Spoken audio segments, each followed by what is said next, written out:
அதிகாலையில எழும்பி ஒரு கந்த சஷ்டி கவசம், சஷ்டியை நோக்க சரவண பவனா சிஸ்டரு உதவும் செங்கதி வேலம் பாதம் இரண்டும் பன்மணி சதங்கை கீதம் பாட கிங்கிணியாட மையல் நடம் செய்யும் மயில் வாகனார்.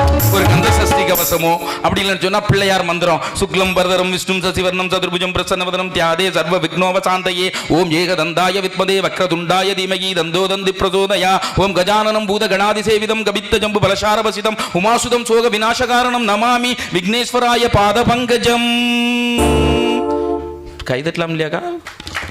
இல்லை, அப்படி கோயிலில் பூஜைக்கு கூட நீங்கள் கூப்பிடலாம். உங்கள் வீடுகளில் ஏதாவது கணபதி ஹோமம்னா கூட நீங்கள் என்ன கூப்பிடுங்க, சூப்பராக பண்ணுவேன். 300 ரூபா தந்தா போதும்.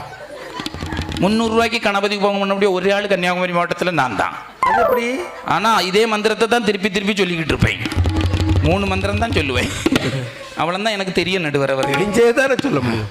சுப்பிரபாதம் ஏதாவது ஒரு மந்திரத்தை சொல்லி காலையில திருவிளக்க ஏற்றி வச்சோம்னு சொன்னா அந்த குடும்பத்துல சகல சௌபாக்கியங்களும் ஐஸ்வர்யங்களும் வந்து சேரும். அங்க இருக்கக்கூடிய பிள்ளைகளுக்கு நல்ல கல்வி, நல்ல செல்வம், நல்ல ஆரோக்கியம், நல்ல ஞானம் என்று அத்தனை கைகூடும் என்று நம்முடைய முன்னோர்கள் சொல்லி இருக்கின்றார்கள்.